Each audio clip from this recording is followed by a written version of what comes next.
सभी को नमस्कार। जीवन जड़ी बूटी चैनल में आप सबका मनपूर्वक स्वागत। मित्रों, आज मैं आपको एक बेलनुमा पौधे की पहचान कराऊंगा और इसके आयुर्वेदिक फायदे बताऊंगा।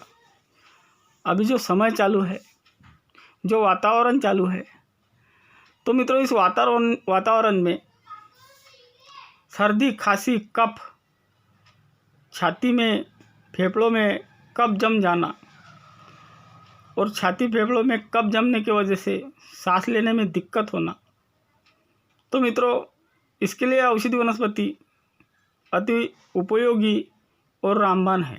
इस औषधि वनस्पति के ये फल है, इसमें से रुई उड़ते हैं।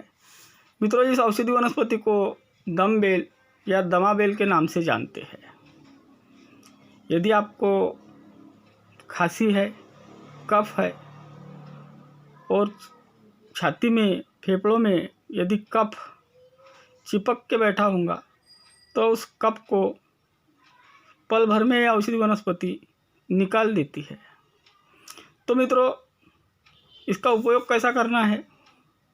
खांसी के लिए, कफ को निकालने के लिए, कफ को दूर करने के लिए मित्रों इसके सुबह में रोज़ एक पत्ता तोड़ना है और इसमें एक काली मिर्च डालकर इस पत्ते को, इस पान को चबा चबा कर खाना है और इसके ऊपर आपको थोड़ा गर्म पानी पीना है, आधा एक गिलास की मात्रा में।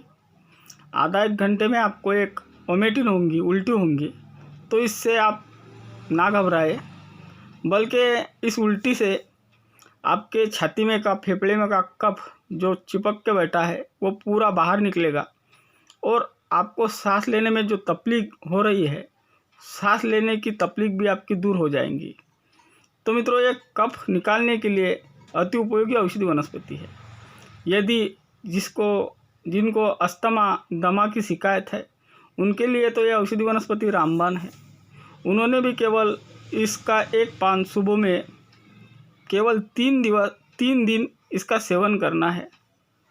तो मित्रों, 3 दिन में ही आपका पुराने से पुराना अस्थमा, दमा भी दूर हो जाएगा। यदि वीडियो पसंद आए तो एक लाइक और चैनल को